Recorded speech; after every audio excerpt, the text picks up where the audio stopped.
Yeah, we're fine. Okay. We started talking about safety in terms of fire, chemical spill inside a building, what to do if there's weather outside the building. That's where we are. Sorry, I forgot to turn on screen-cast-o-matic. But then you go down and in. Okay. After the computer room, the reference room, it's a bigger space, so you don't get in the middle, but if you're near a wall or corner, you're fairly good. Don't go any further in the library. Because any further in the library, you're on external walls. And you don't want to be on external walls because there's windows. Tornadoes tend to throw things around, tree limbs or something else, come crashing through the windows, spreading glass everywhere. Don't be in an external room. Low, internal. Hang together as well, because like I said, I'd be the last one down. When I come down, we call roll. Make sure everyone's accounted for. If you're not where you need to be, then someone's going to have to go up risking his or her life to see if they can help find you. Okay, so stay together, at least till the roll's called. We have accounted for everybody. Then if you want to mingle among friends. But do not try to get in your car and say, hey, I think I could beat it home. Don't, okay, because tornadoes are very fast, very unpredictable, and they can pop up and destroy cars really easily. Throw them around. It's happened. All right, so there's two. Internal. Oh, and usually everybody would know anyway. Okay. Now, what's the third? Internal, external. What's the third safety issue? Who? Say again? Who? I can't hear. Who? I'm sorry, my hearing's so bad. Both of them at the same time? Oh, yeah, okay, yeah. Well, you just both at the same time, we're in real serious problems, Get to the next building, if this one's on fire and the tornado outside. Okay. No, unfortunately, I never even used to think about this. Active shooter. Now we have to think about it. I only know of one, but it has happened on a community college campus. At least one, okay? This was a couple years ago. So we have to be aware of it. And here's the sad news. Last Monday, it was shortly after 5, I think it was, day before yesterday. I was down at the help desk. I had to talk with the dean. She was down there. I was going over something with her, and her phone, and she was helping students, so I was sort of waiting in between. Her phone rang. She picked it up. She said, oh, here's your department chair. She handed me her phone. It was one of my adjunct math teachers. She teaches in school during the day, and then she teaches here in the evening. She said, we're in lockdown. A child got shot and killed. It wasn't on campus, but it was just off campus. And as soon as they heard the gunshots, they shut down the school and kept everybody else inside. And that had to have been around 3-ish. And this was 5 o'clock, and they were still in lockdown because they hadn't verified. They knew who the shooter was, where the shooter was. They weren't going to let people out. So that's our next concern, active shooters. What do we do? Now, y'all are probably going to hear it before I will. I'm hard to hear it, right? So if you hear something that you think is pretty likely a gunshot, what do we do? What's that? Okay, not a bad idea. Here's what I do first, okay? And this is so you all won't be panicking thinking I'm getting out of the building. I cannot lock this door from in here. I can't even open it and lock it with buttons on the side. It doesn't have it. I have to physically go out into the hall. I do have a key for this door and lock it and then come back in the door too. Now this will still work here. You just can't come in from the outside. Okay? So I will lock that. Now while I'm doing that, you can do this or I'll do it next. I go over here because we still have access from here. I can lock this door. It has buttons on the side. But if I do, that locks from the inside, but not from the outside. Don't do that, okay? That locks us in and allows the shooter to come in. Don't do that. This door has a deadbolt with a key, but I don't have a key for this one. So we can't do anything here. However, okay,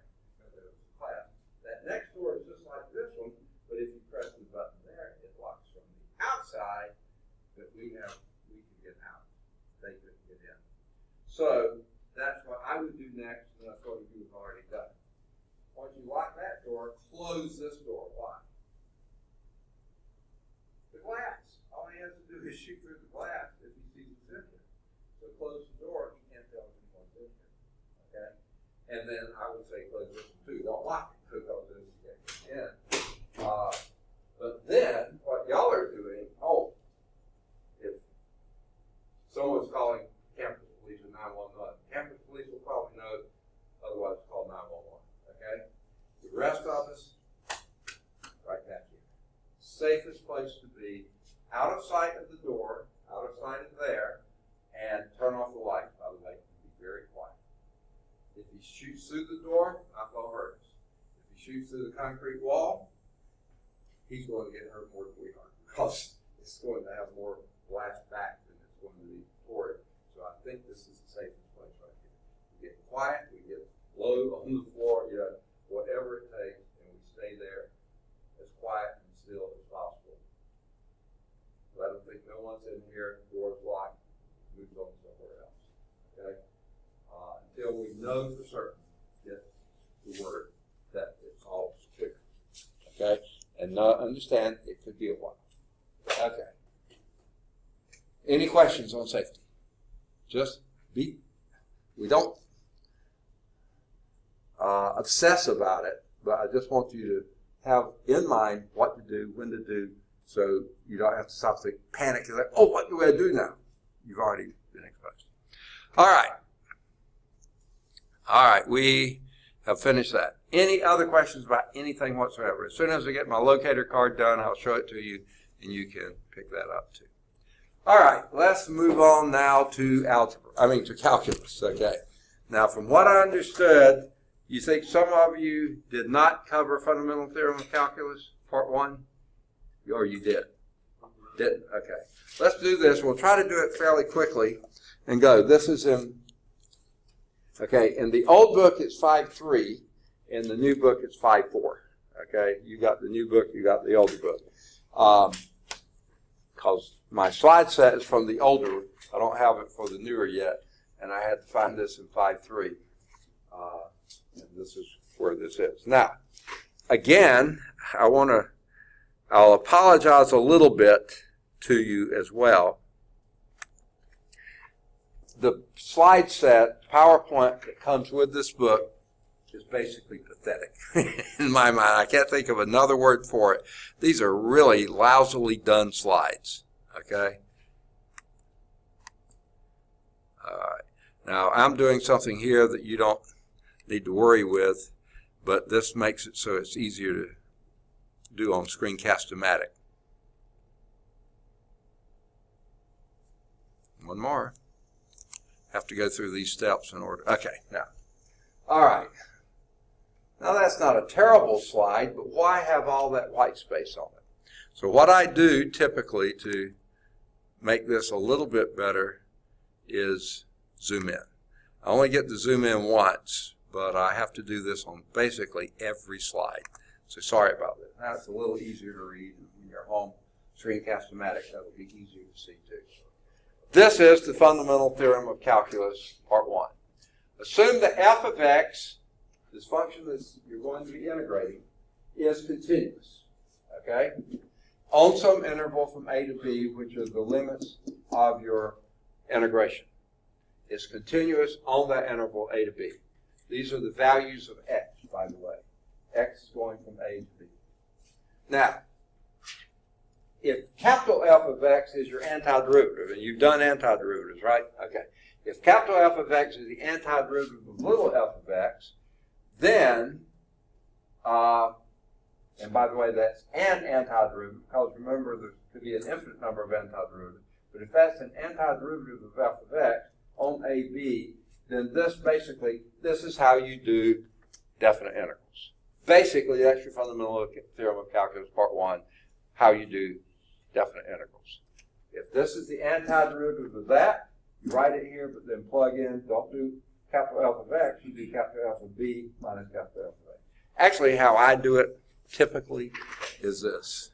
I put one more step in between there, but you don't have to. That would be, wait, all right. No.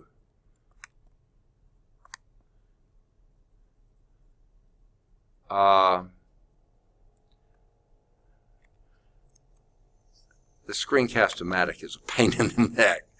Okay, let me try this one more time. It may be that I can't. Let me see if I can use the pointer pen. Okay. Let me also do pointer options, ink color, black. Boy, I have to do that. Okay. Now let's see if I can zoom in. All right. No. Okay. Back integrity, I could do this much better. I can't do it now. If I go to do my options, it shrinks back to the other side. Okay. So sorry about this. Okay. All right. What I do as an intermediate step here, I would say this is f of x. Antiderivative of that is f of x evaluated from a to b, which then would be this, f of b minus f of a. That's probably how you do definite integrals, right? That's the fundamental theorem of calculus part 1. So did y'all do this before with definite integrals? I know y'all did. Okay. So whether you knew it or not, that was fundamental theorem of calculus part 1. All right, well then let's just sort of, do we need to do any exercises in that, or you already know how to do that? Huh? Okay, so let's see. I'll just show the things. This is saying sort of, it goes back to the Riemann sums and that type of thing. So you've probably done all this, right? This is how you would do area under a curve. This is your little f of x. That would be your capital F. Yeah, you've done that probably. Okay. So if you see anything here you want me to stop and do, we will. But are you familiar with this one? Antiderivative of, okay. Yeah, this is, again, I can't write on the slide and expand the slide at the same time. I hate that. Okay. The antiderivative, or the definite integral from a to b of dx over x. Antiderivative of 1 over x dx is ln x. Okay? Hadn't hit that before? Okay. So then what you do is ln x, and then plug in ln b minus ln a. Now notice what else they've done here? They put absolute value bars. Why? You cannot take the log of a negative number. Does not exist.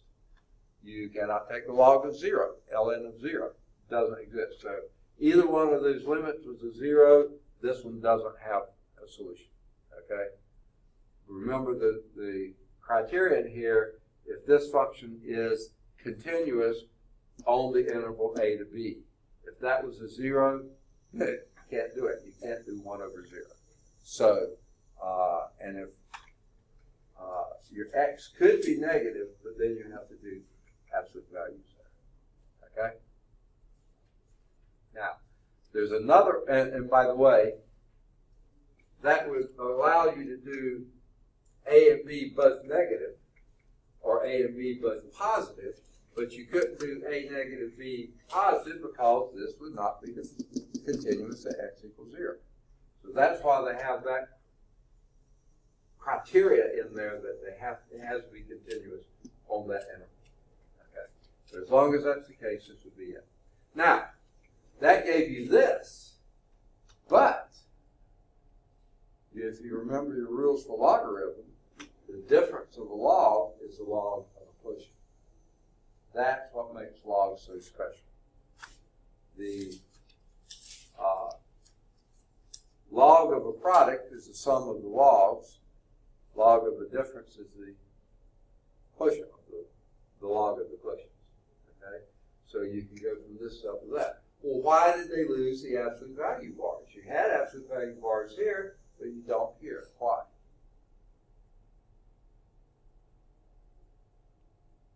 Because remember I said they could both be negative or both be positive, but they can't one be positive and one negative, because then it's not continuous, it's zero, right? So therefore, if both of these are negative, you have to have the absolute value bars there, because you can't take log of a negative number. But if negative over negative is positive, you can't take log of a positive number. Now, of course, if both are positive, you don't need the absolute value bars here, you don't need them there either. Okay? But remember, it can't be that one's positive and one negative, because then this isn't defined as zero. Does that make sense? Okay. All right. And this is an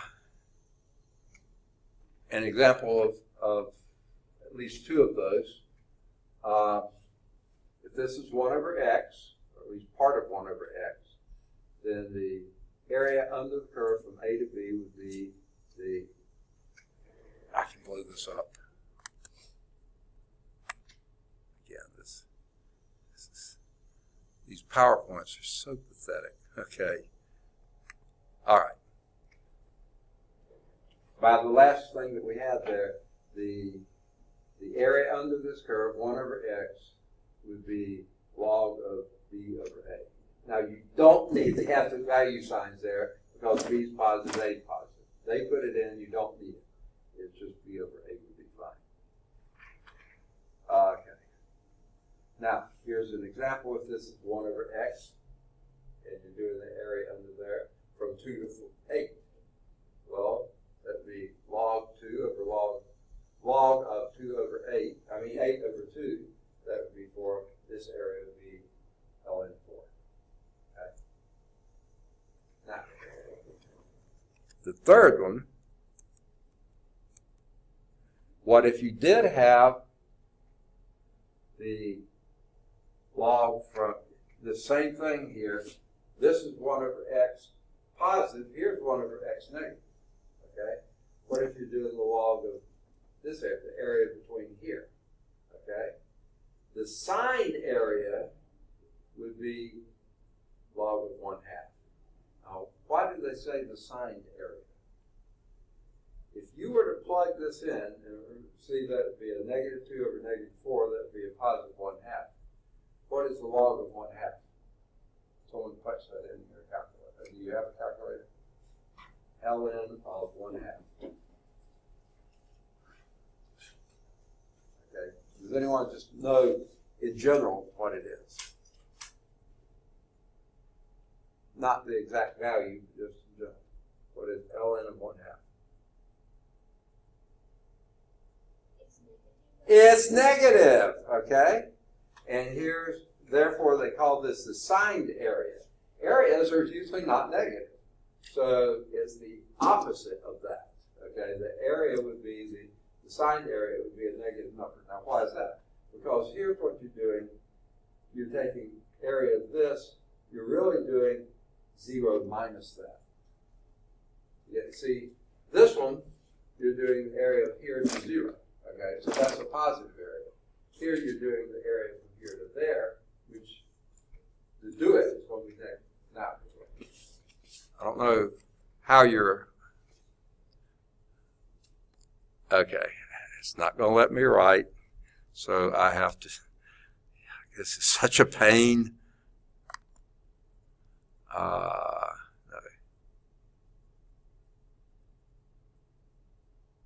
Pointer options, that's it, okay. Yuck, I can't get this to move. Okay, pen, that's what I want. Yeah, okay. When we're thinking in terms of logs, tell me something about a log function, the ln function. What do you know about it? Anything at all? Okay, it's the inverse function for an exponential function. E to the x, the inverse of that. Okay, how does e to the x look? If I were to graph that, anyone know any of the values on that? What's e to the 0th power? anything to the 0th power? 1, okay? E to the 0 is 1. And e to a negative number is going to approach 0. E to a positive number gets big awfully fast. It's a power function with the base e, okay? Now, the inverse function of that would then be if 0, 1 is on the exponential function, what point would be on the log function, ln function? 1, 0. Remember, that's an inverse function. If AB is on the function, BA is on the inverse function. Just flips the two, right? So if 1, 0 is there, 0, 1 is here. And since this always stays positive, the x is always the y is always positive here, that means the x is always positive there. And if this, so basically there, and I don't know if you remember, I'm getting a little better at this, but remember all inverse functions reflect across the identity function. Remember that? So this is a mirror image of that. So, a couple things to note. Since the exponential function is never negative, the log function can never have a negative input. Since the exponential function approaches 0 but never equals 0, the log function cannot have a value at x equals 0. See, the y value here corresponds to the x value here. The y is never 0 here, x can't be 0 here. Okay? And by the way, if that's increasing, this has to be increasing. So that's what a log function looks like. That's why I say logs can never be negative, and logs cannot even equal 0. But, remember what you just put in? Log of 1/2 is a negative number. Log of anything greater than 1 is positive. Less than 1, between 0 and 1 is negative, and at 1 is 0. So that's just a little bit of review of logs. It seemed like that might be a little fuzzy, and that's why this came out being a negative answer, because log of 1/2 is a negative value. Make sense? Okay. That finished 3.3 in your book, 3.4 in your book. Okay. So that was fundamental theorem of calculus part 1. Okay? So let's go to the fundamental theorem of calculus part 2. Now this is the one, maybe, that one I thought that probably, if you've done definite intervals, you knew fundamental theorem calculus part 1, because that's exactly what it is. Okay? Let's do fundamental theorem of calculus part 2. And this doesn't seem to be, I don't know. Okay, again, I have to go through a couple of iterations here.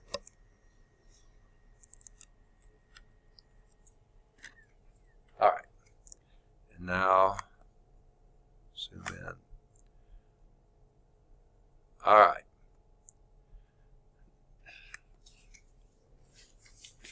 Now there's all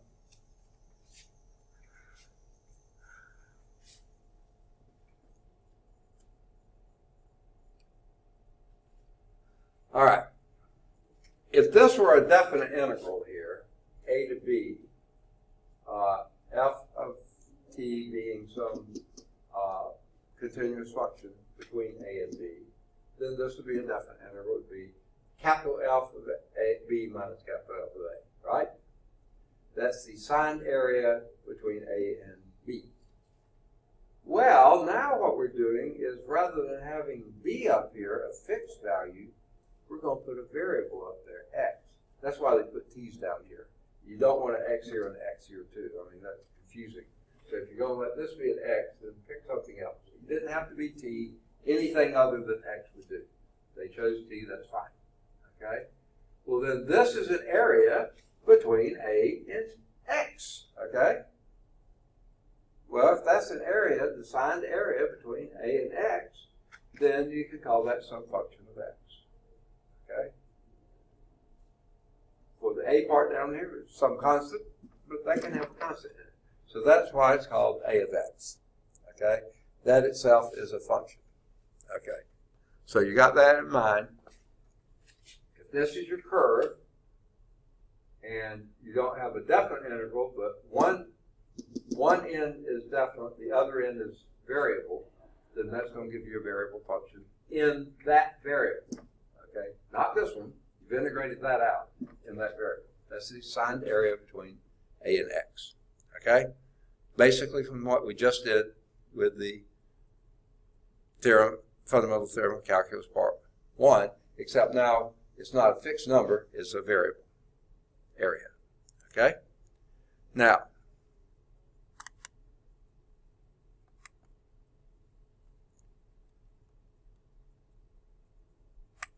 all right. Here's an illustration of it. Here's your f of t. Now this is your t-axis, that's your y-axis now. Here's your f of t, the red line there. If you're going from a to x, now all that's required here is the function be continuous from a to x, okay? And it is. Then this is the area under this, okay? Now if that was a b, that would then just be some area, okay? But if this is a variable, if x were here, that would be a very small area, bigger area, even bigger area, depending on what the function's doing there. That's a variable depending on where your x is. So a of x is the area under the graph from a to x. Same thing we said in the equation before. This is showing as a figure.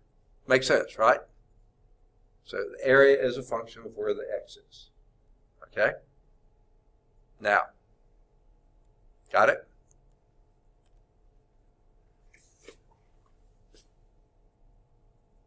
Oh, and by the way, I hope you don't find this negative or anything. Oh, I'm looking at the wrong one. I was in the wrong section. Forget. I'll hit what I was going to say in a minute. I don't need it yet. Okay, here's example 1. Okay, I'll blow this up a little bit.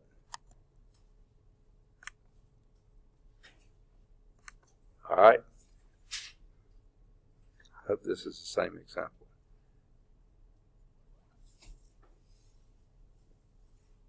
Yeah, that's the same one. Sometimes the book doesn't agree with itself. I mean, like I said, my slide set is from the old edition.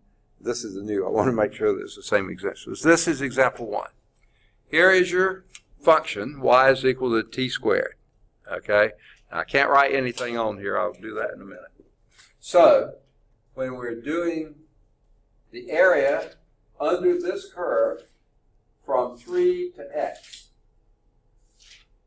Okay, everything they've showed us so far has x being to the right of 3, and that's fine. Let's keep it that way.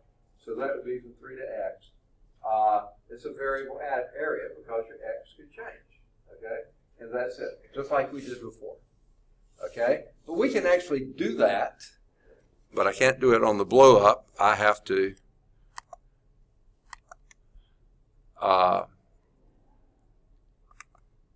do my pen. Okay, and it went back to red, so sorry about this. This is such a pain in the neck to have to do this every time. All right, so what we're doing is the integral from 3 to x of t squared dt. You tell me how to do that.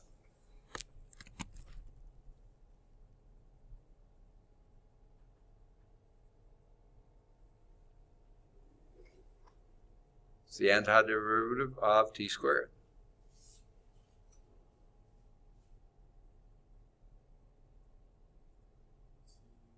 T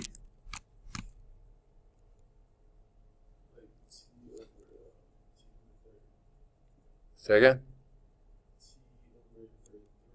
Okay. T cubed over 3. Is that what you said? Excellent. Way to go. Okay. Yeah. Remember, when you're taking derivatives of a power function, okay, exponent times coefficient, okay, and then drop by 1. So when you do an antiderivative, you sort of go reverse. You increase the exponent by 1, and then rather than multiplying, you divide by that. So that would be t cubed over 3, right? Okay, yes? Huh? Okay, all right. Okay, give me a polynomial function, any polynomial function. Give me a number, any number. Any number, just give me a number. 4, give me a variable. Any variable. X, give me an exponent, any exponent.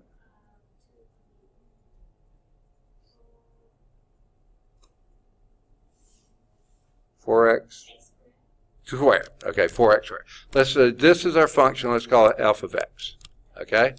Now, what if I was doing f prime of x, taking a derivative of that? What would that be?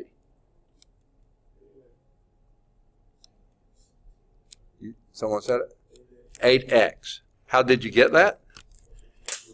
Exponent times coefficient and drop the exponent by 1. Right? Okay. So, that's the derivative. Now we're going to do an antiderivative. So let's start with f of x being your 8x, right? Now, how do you do the antiderivative, which we usually call capital F of x? Okay. Before I started with the number part and then figured out what the variable would be, this time I'm going to start with the variable. It's going to start with x. I know I'm going to raise that because when you take a derivative, you drop it. So I'll raise that to a 2, and you had the 8 in front, and then divide that by 2. Okay? And that gives you 4x squared. Okay. The trouble is when you're doing antiderivatives, and it's not a definite integral, you always have to do a plus c. Remember that? Okay. Now, but when you're doing a definite integral, you don't have to worry about the plus c. So therefore, when we're taking the integral of that, antiderivative of that, we start with the variable, t, increase it by 1, and then divide by that number, whatever that number was. Like you increase this by 1, 2, divide by 2. Okay? So 3 divided by 3. Can you write that on the board? So, like whatever you just said? Yeah. Can you write that? Right. Right. Okay. You mean the rule? No. How to do that? The example step by step. Uh-huh. Because Okay. my English is my second language. What's that? English is my second Right. language. So I just need to see the steps when I'm. Right. Yeah. Okay. Sure. Okay. All right. I don't know. Okay. Pointer options.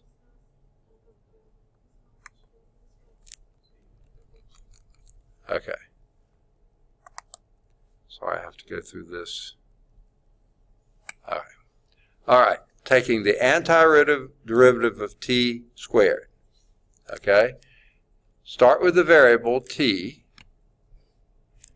Increase the power by 1. The 2 goes to 3.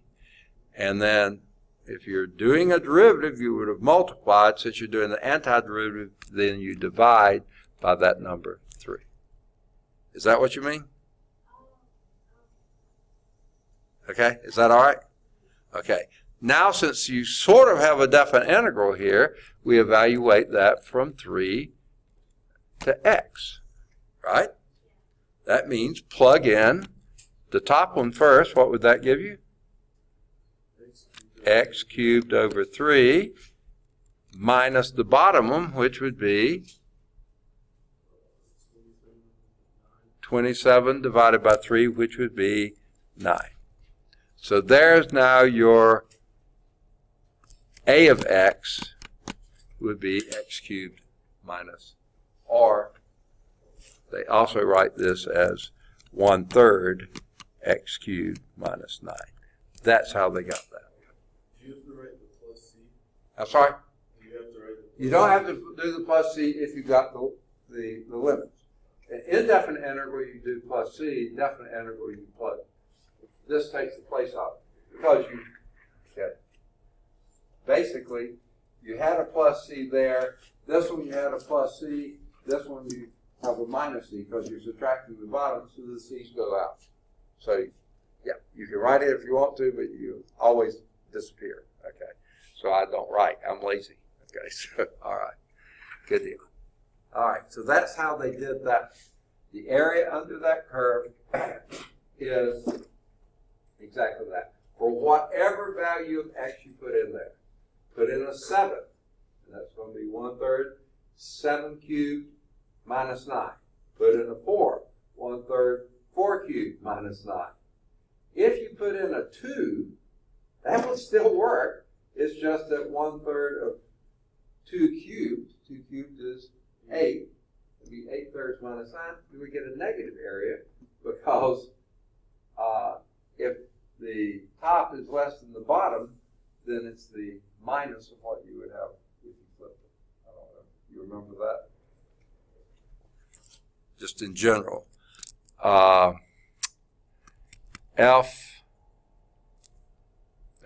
If you had the integral from a to b of f of x dx, okay, but then you also had another one that's integral from b to a of f of x dx. If those are the same f's and the same a's and the same b's, this is the opposite of that. This is minus what that is. That is minus what this is. When you flip the variables, you just do this one first, that one second, you know. And if you had done that, if this a was greater than that b, then that would be minus, flip them, and then you would get the opposite of it. And that's why if this thing were over here, then you have a negative variance because you're going from 3 to 2, so that's counted as a negative variance. We usually don't run into that, but it could happen. Okay. I was just saying that formula still works. Okay. Now, if you're not convinced that's right, okay, I'm going to get rid of a few things here. Okay. This last stuff that I just did. All right. Yuck. In the old thing that I used to use, Tegrity, it had a taskbar down here. Why has it done that? I must have hit the wrong, I hit the wrong thing. Okay. If you're not certain of this, take a derivative. If you're not sure that's the antiderivative, take a derivative. What's a prime of x? This was your a of x. What's a prime of x?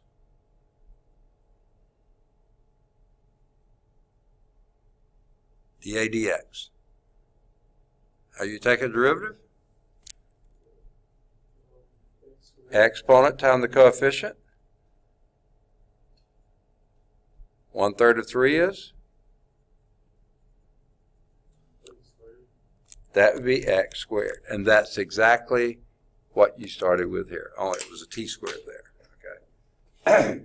So yeah, if you take the derivative of this, you're going to wind up basically the same function, the squaring function. It has a different variable. That doesn't matter. The variable's a dummy anyway. They call it a dummy variable. Okay. But so you can always go back. Now, it almost feels like we're running around in circles, doesn't it? And indeed, this is leading to the fundamental theorem of calculus part 2, which really completes the circle, basically. Okay? Assume that your f of x is continuous on the open interval I, some open interval I. The f of x has to be continuous. That's why the whatever x function can't include a 0 in it because it's not continuous there. Anywhere here is continuous, anywhere here is continuous. All it has to be is continuous on some open interval I, and let this a be somewhere in the interval.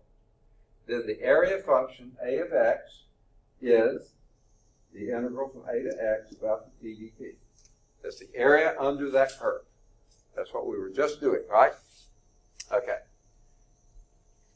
And that is the antiderivative of f of x on that interval I, except, well, with the limits here, you don't even have to have the plus c in there, okay? That is, a prime of x is f of x, okay? Basically what that's saying, equivalently, d by dx of an integral from a to x of f of t dt is just going to be f of x, okay? Furthermore, a of x satisfies the initial condition that a area when x is equal to 0, integral from 0 to 0 is, a to a is 0. There is no area under that when your x is 0 and your x is a and the beginning's a and the x is a, you don't have any area under that curve. Okay? Now, step back a step and look at what this is saying. Remember, we were just talking about inverse functions. Exponential function, log function, right? One undoes the other. What we've just defined here, and this is what the fundamental theorem of calculus part 2 says, is that if you take an integral of some function f of t dt, you're going to get some other function, a of x, then take the derivative of that a of x, and you're going to wind up getting f of x. We just did it in the previous example, you get it here. So what is this saying? That if you take the derivative of an integral, it undoes each other, just like inverse functions. These are inverse operations. A derivative does one thing, the integral undoes that. The integral does one thing, a derivative of that undoes it, and you wind up with your f of t again. So a derivative of an integral gives you whatever you started with. Okay? Just like the sine of an inverse sine gives you whatever, one undoes the other. Well, that was with functions. This is with operators. This is an operator, that's an operator. The derivative operator undoes a integral operator. And then if you think about it, if you take the integral of the derivative of f of t, well, the derivative of f of t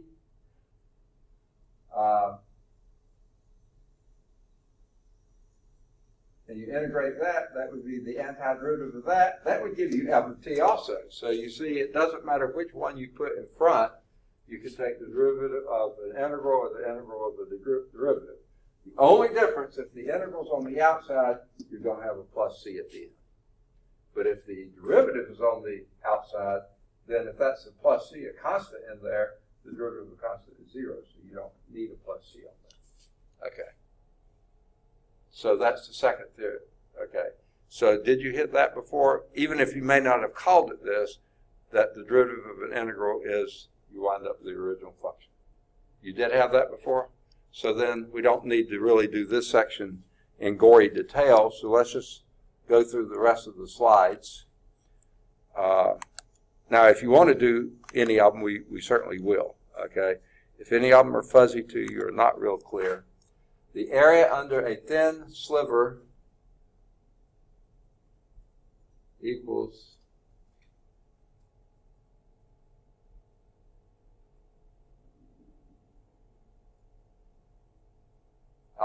okay.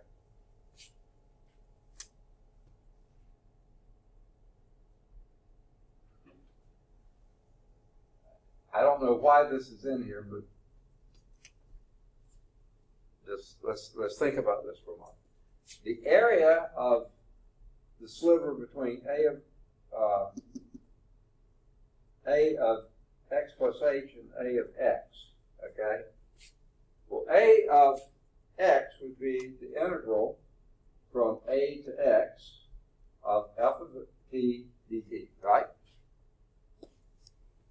Now, when I go to write, it's going to reduce. Sorry about that, but this is such a pain.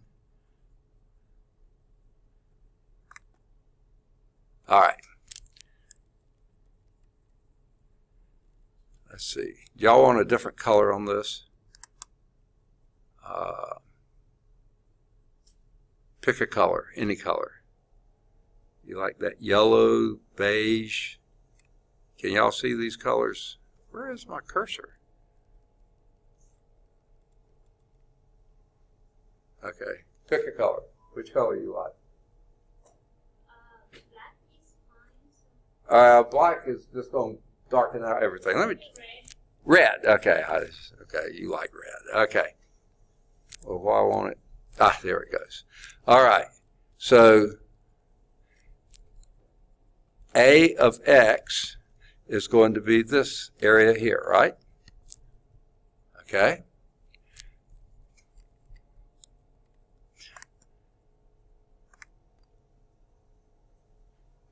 Pick a different color. Green. Blue. You want the dark or the light? Light? Okay. You have dark, but I've already hit light. So A of X plus H would then be from A to X plus H. Here's X plus H here, right? Now the difference in those two, A of X plus H minus A of X, would then be just this part here, right? Because it would be the blue part minus the red part. That would be the beige part. Okay. So, when there's your function, the area between A of X plus H minus A of X would be the area of that sliver right there. Okay? Now, obviously true, right? Okay. Is there a reason for that? Okay? Well,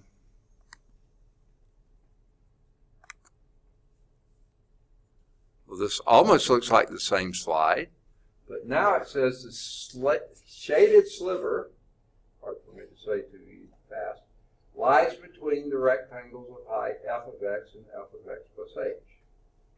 So this area that we just were talking about here, which you know is the difference of a of x plus h minus a of x, this is something in between f of x plus h and f of x. Because f of x would be this one, f of x plus h would be that one. So this area in between is between this one and that. This rectangle and that rectangle. This area is in between both of those. Okay? Pretty obvious, right? Okay. As long as, well, got to be. Okay. Now, I'll just say that as long as alpha is either strictly increasing or strictly decreasing. Don't want to get into any more than that. Okay? Now, what is that leading to? Well, remember, this was the actual area between those two things, that little sliver we had. And when we divide that by h, as long as h is approaching 0 from the positive side, it's not equal to 0, but approaching that, what is that except your definition of your derivative? Okay? And derivative of a of x, the limit, is going to be your alpha of x. So we have just proven that second, part 2, okay, of fundamental theorem of calculus, part 2. All right, let's see.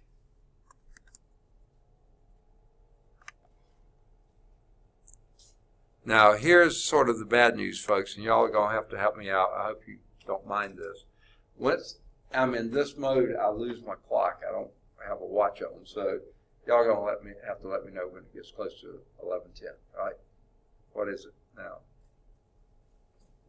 Oh, y'all wouldn't mind going all day, do you? Huh? 10:43. Oh, wait, we got plenty of time. Okay. Because before, always I can see it on the bottom, but when I'm in this mode, I don't see it on the computer. Okay. So y'all just let me know when it gets to 11:10. Okay. That's when we end, right? Yeah. 11:10. All right.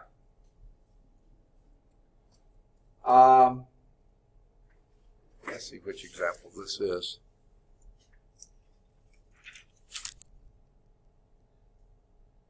Oh, this is a conceptual insight on page 296 of the old text, of the new text. It's probably a slightly different page on the old one. Okay. Many applications in the sciences, engineering, statistics involve functions for which there is no explicit formula. Often, however, these functions can be expressed as definite integrals or as infinite series, and that enables us to compute their values numerically and create plots using computer algebra system or some other system. Figure 5, that's what we got here, shows a computer-generated graph of the antiderivative of this. If this is what you had, y is equal to sine x, sine t squared, okay? Well, let's just pick some values. Minus the square root of pi. Well, the square root of pi squared would be, square root of pi squared would be pi. So that would be the sine of pi. Sine of pi is 0, okay?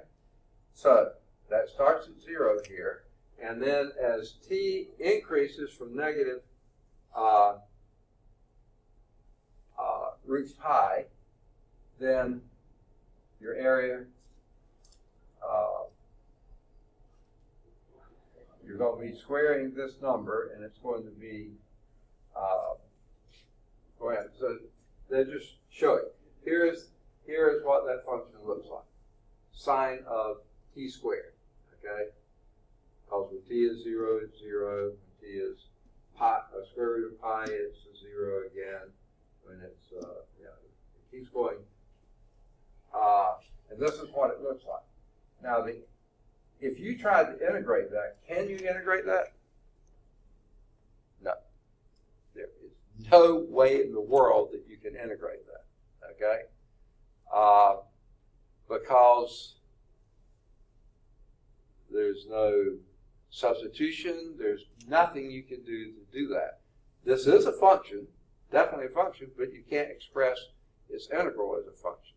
However, you can calculate this, and from this is what we start at 0, the area of some positive area here, okay, and then it goes to 0, and that's why here its slope is 0 here. It's not increasing at all right there. But then it starts increasing again, very gradually, but increasing until it gets somewhere, let's see, it keeps increasing until it gets here, and here the slope is 0 again. Now it starts decreasing because that's the negative area here that you're adding to it, but it doesn't, there's enough area here, it doesn't go back to 0, and then the area here you got increasing again until you get here at 0, and then decreasing until you get here, and then, so basically this is your y is equal to f of x. The computer-generated graph of this. You can't do the actual integral of that, but you can do what your area is under there. That's what your f of x is. Okay? Now, why they threw this in, I don't know, except just emphasizing a lot of integrals you can't do. But if it's a function you can do, then you can numerically integrate and come up with what the value is. You can't do that by a table or anywhere else, but numerically you can integrate. And what it's getting to, and if you didn't realize this before, if a function is well defined and everything, you can take a derivative of it, unless it has no value. But integration, you can't always do that. So a lot of times we wind up doing numerical integration. Now, you might think, well, why am I spending a whole term doing techniques and applications of integrals when in reality I can't really do most of them? You're going to have to do them numerically. Well, it's partly the practice of it, but the other part is you get an idea of what an integration is really doing. This is the illustration. There's some of them you just can't do. Okay?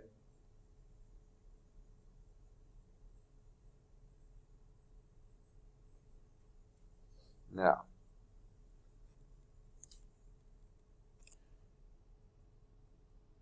all right.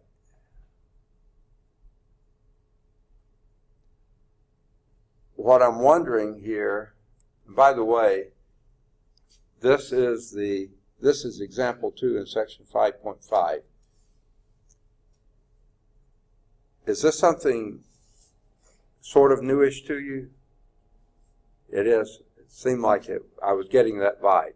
So you had the fundamental theorem of calculus part 2, but you probably hadn't done these kind of applications of it. So what we just did was example 2.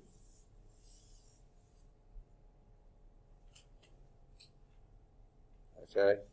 And they actually did all the work. It says express this, the area under this curve, as an integral. That would be it. You just can't do the integration, but this would be your integral. We're starting at negative pi, that's your a, and f of x, and this would then be, this thing here would be the area under the curve for any x greater than negative pi, negative root pi. Okay, I probably should have done that slightly differently, but so let's do example 3. Now, example 3 doesn't have a graph, so I'm going to do that now. Here again, I'm sorry, I need to quit saying this, but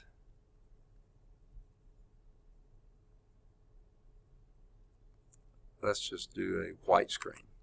Okay.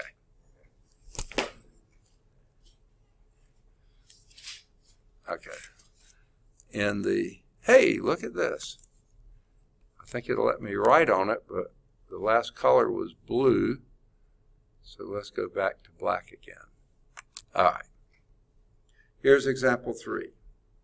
In the new book, this is on page 296, bottom of the page, in the old book, wherever it is. I think it's the same one, but tell me if it's not. Find the derivative of this. Here's your a of x, and it's defined as an integral, the integral from 2 to x of the square root of 1 plus t cubed dt. I can't write, okay?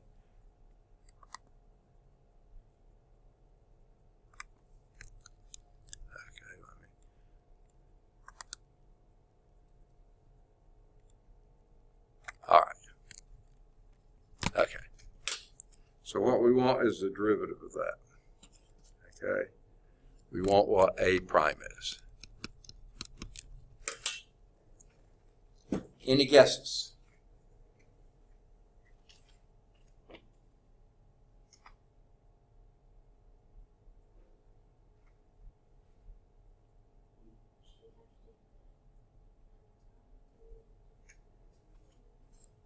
Okay, a little louder. I'm hard of hearing. Derivative of a of x, where a of x is that integral. And let me tell you what let's not do, okay? Let's not try to integrate that and then take the derivative of what you get. Because guess what? I can't integrate that. You got it. The fundamental theorem of calculus part 2 tells us this is exactly the square root of, say again, 1 plus, no, only change it to x cubed. Sorry. Okay, because this is a function of x, you just change it like that. Agreed? Hey, that wasn't too bad, was it? Okay. The next part then says, and calculate a prime of 2. What would that be?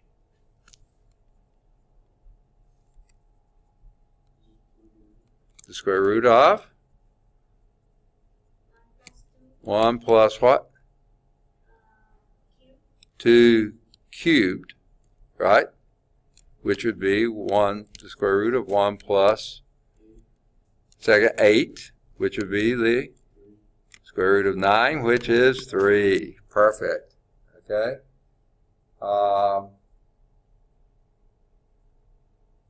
Next it says find what a prime of 3 is. Is it going to be that nice? I doubt it. It would be the square root of 1 plus 3 cubed, which is square root of 1 plus 27, which is square root of 28, which is 2 root 7. Got it. Excellent. Good at your things there. Let's see what they do. And then they also say, what is a of 2? Whoops, that's not the same thing we were doing, is it? What's a of 2? How would we do that?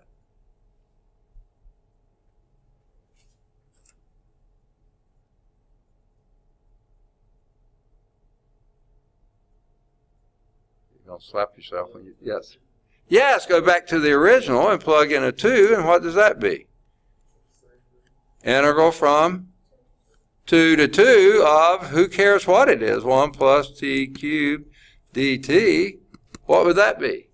0, because how thick is that? It's that thick. Or how tall it is 0 thickness, okay? So yeah, that's 0. All right, y'all are good. Okay. And guess what the book did, the sorry things? They left that square root of 28, which is fine. There's no better than 2 root 7. But I thought they wanted us to take it. But you know what? If we were using one of those computer homework things like WebAssign and that kind of stuff, boy, if they wanted a 2 root 7, you put in a root 28, are they going to count it right? Nope. But if you did it correctly and did 2 root 7, but all they knew was root 28, they're dumb. They can only do what they're programmed to do. And so that's why I don't like messing with them, because you can have a perfectly correct answer and it tells you it's wrong, okay, when it is correct. Okay. Now, there is a little blurb at the top of page 297.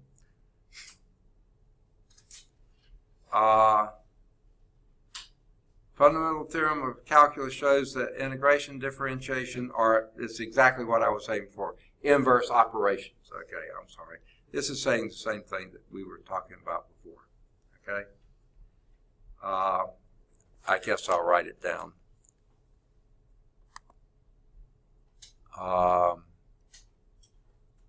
What's going to be the easiest way to do this? Probably this. That didn't work. Corner operations. Whoops.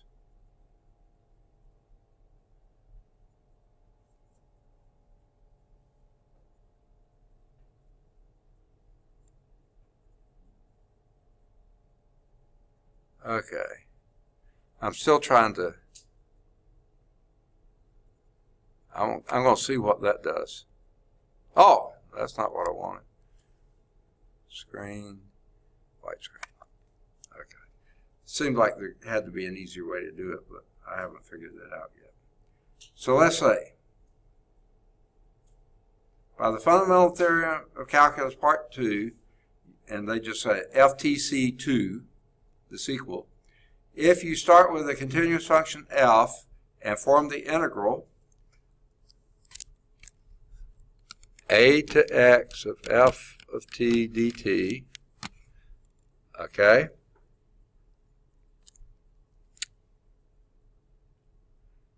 so you started with the function f of x and you integrate that by this. So you integrate to get here. Now you differentiate this. Okay, differentiate, you get back to,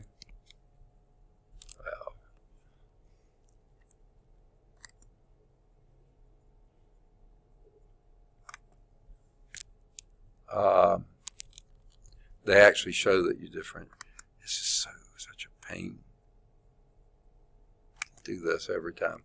Differentiate, that would be d by dx of the integral a to x f of t dt. Okay? If you do that, just like you did on the last one, what does this give you? F of x. You start with f of x, you integrate f of x, okay, and then you differentiate that, you get back to f of x. So that shows their inverse operations of each other. What happens if we do it the other way? We start with f of x, we differentiate first, okay, so that would be d f dx, or f prime, the book calls it, either one. And then you integrate that, and that was going to be the integral from a to x of f prime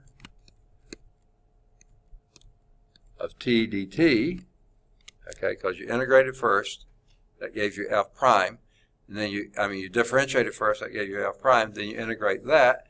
Well, what's the antiderivative of a derivative? It's just the function you started with, and that would be f of t evaluated from a to x, and that would be f of what?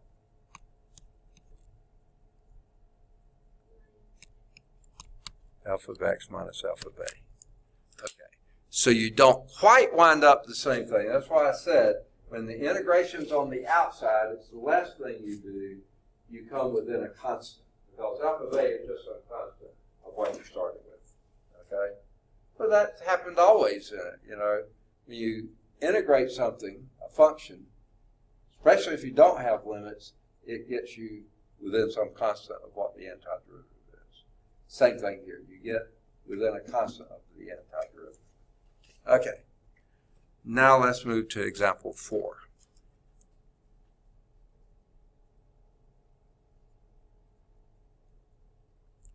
And I can't tell if that's a figure we have here. I don't think it is. So let's just gotta figure out a fast way to do this.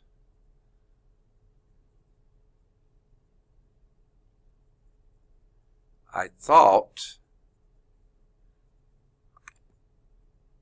that would do it, but it doesn't.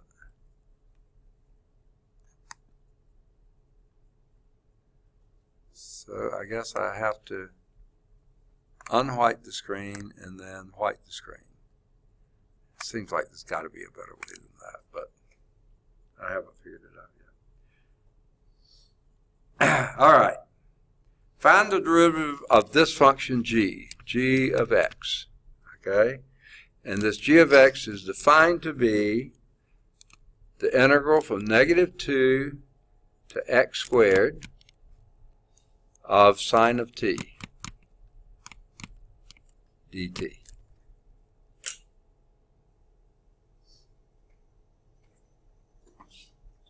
Okay.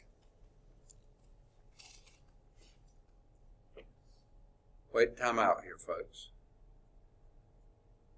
Fundamental theorem of calculus has a of x equal to something, but that would have to be an x as the upper limit, but it's not. Okay. Now, this may not be the best way to do it, but this is how I think of doing it.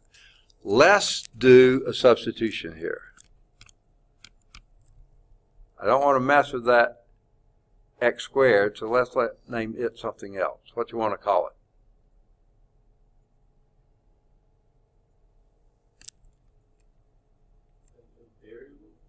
Yeah, pick some other variable. When you do substitution, what was your favorite? You can name it anything. Pick a variable. Just not x or t. Y. Let y equal x squared. Okay? Then we're going to say, and what we're looking to do, what the problem said to do, we want to find g prime of x, which, by the way, is dg dx. Okay, keep that in mind. That's what we're looking for. Okay? But we're going to throw something else in here. Let y equal x squared. So now we can say g of y is equal to the integral from minus 2 to y sine t dt. If g of x, no, that's not quite right either, is it?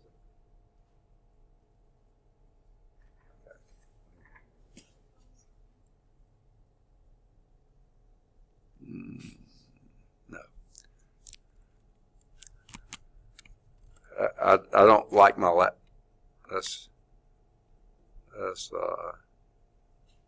erase something here. Okay. All right. Got to get my pen back. This is so painful. Okay. This implies that x is equal to the square root of y. Would you buy that? Okay.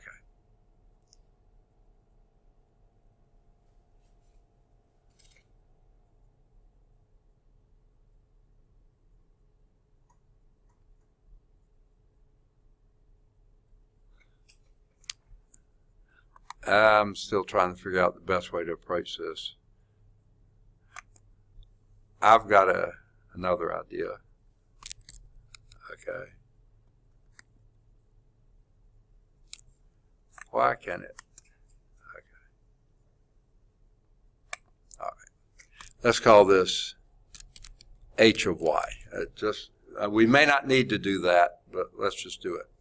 H of y is this thing then. We know what h prime is, right? If we say what is h prime, that would be what?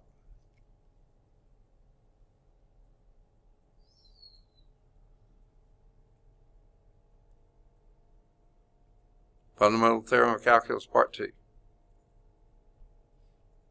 FTC 2. Sequel.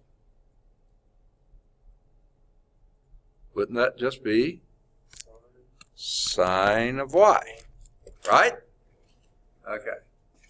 Now,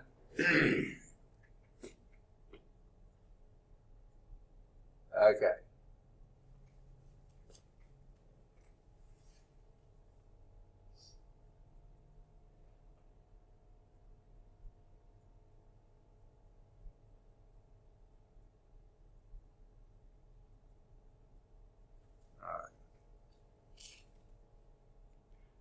Yeah, I'm kind of doing the same thing, but I think I've made it too confusing. Sorry about that. Let me go back. Let me just do it the way the book does. I thought this would be a little clearer, but I don't think it is. Sorry. Let's go back here and just erase all this. Sorry about that. You could get there, but I was afraid I was seeing glaze come up. So, what's that? 5 more minutes. I think I can finish in that. All right. This is a g of x, and really this is how I started to say it. What this g of x is the same as our old a of x squared, isn't it? Because a of x squared would have been the integral from minus 2 or any value down there, x squared sine t dt, okay? That would have been exactly what a of x squared would have been, area under that curve, okay? Now,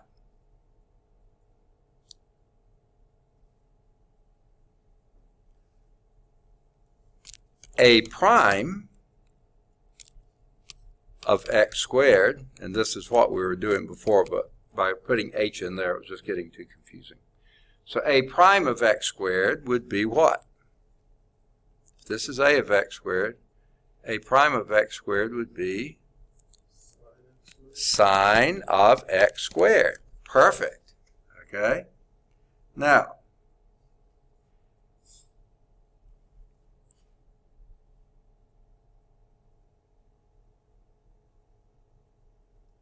what we're looking for, though, is g prime of x. That's where we started. That's what we wanted.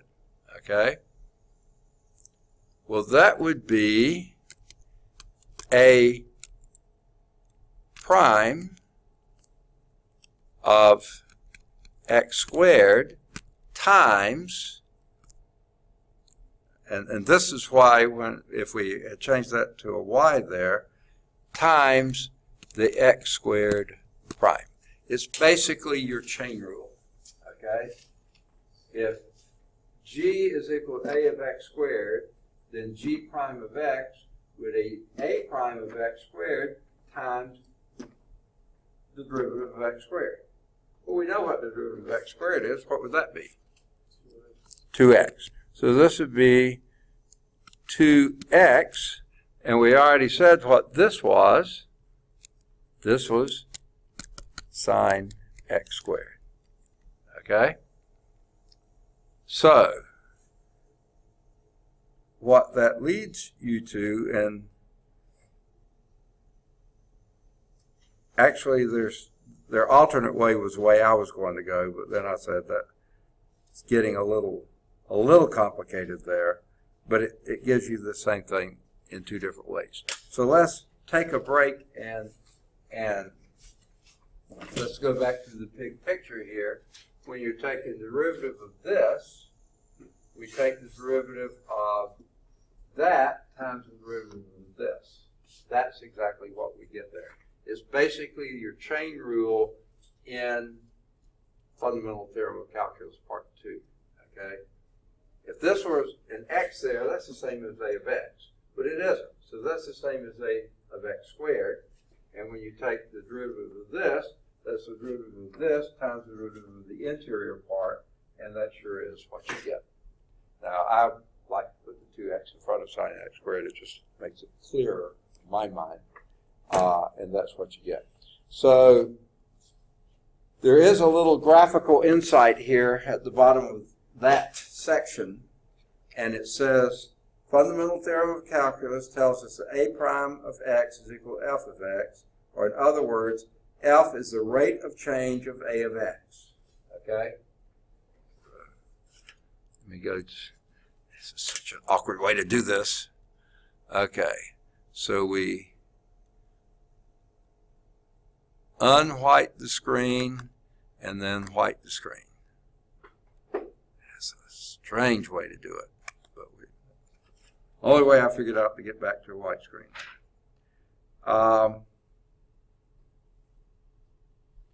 So a prime of x is f of x. That's Fundamental Theorem of Calculus Part 2. Okay? Now, so in other words, your f of x is the d a of x by dx. The time rate of change, or the rate of change of your function there. That's what the f of x is. Okay?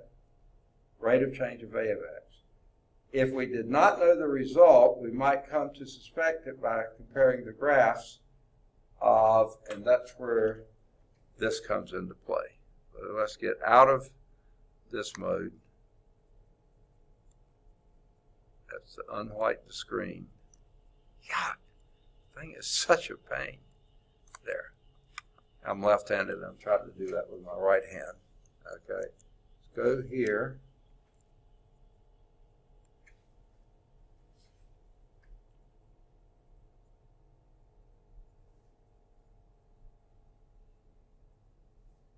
All right. How are we doing on time? It's 11:10. All right. I was going to try to finish this one. The change of the area, delta A for delta x, is larger when f of x is larger. Okay? See, if you had your change of the area, your A was over here somewhere. Here's your f of x1, here's your f of x1 plus some h. So this is your change of A, the delta A, when f is small. When f is larger, for the same change of x, you get a larger change of area. Okay? So that's what that's hinting at us. Okay? So there's one ramification. Here is the second one. This one. The sign of f of x determines the increasing, decreasing behavior of a of x.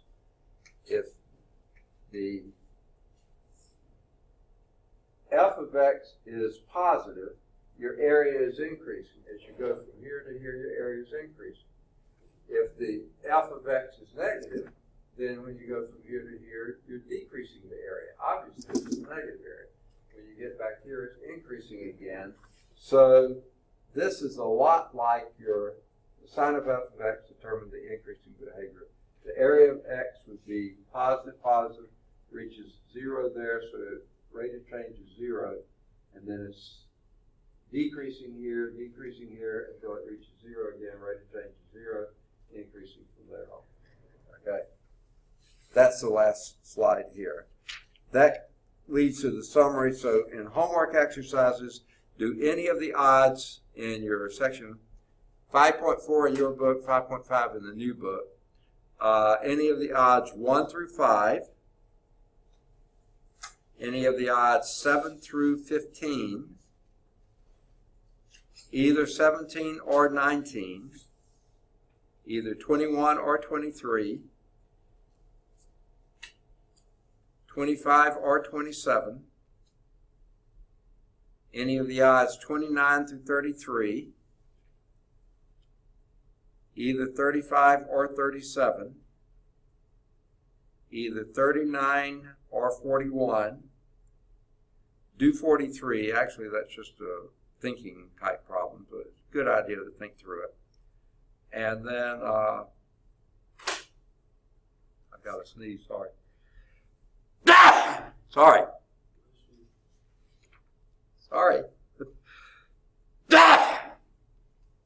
Sorry. Where I left off, 43, then any of the odds 45 to 49. Sorry. All right, and we will pick up next time in 5.6. Okay.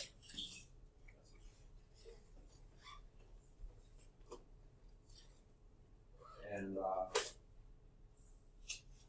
what I suggested,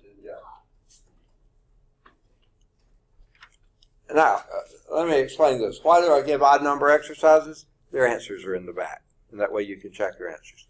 Now, if you have trouble on any of the homework, that's a good thing to bring to class next time. I always start with, are there any questions? So, sorry we ran over a little bit, but guess what? No extra charge, okay, at all. We'll begin next time at 5.6. Okay?